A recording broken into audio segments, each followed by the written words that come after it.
You're using a microwave oven to heat your dinner. The frequency of that microwave radiation is right there, 2.37 times 10 to the 9 hertz.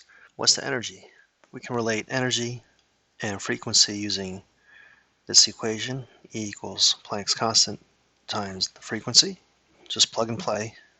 Planck's constant is given to you on your formula sheet at 6.626 times 10 to the negative 34 joules seconds. And frequency is given to us in the problem. It's 2.37 times 10 to the 9 per second, or hertz.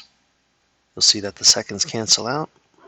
We're left with units of joules, SI unit of energy. Let's punch these numbers in. 6.626 times 10 to the negative 34 times 2.37 times 10 to the 9.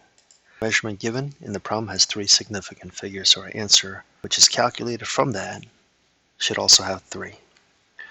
Let me use a darker color.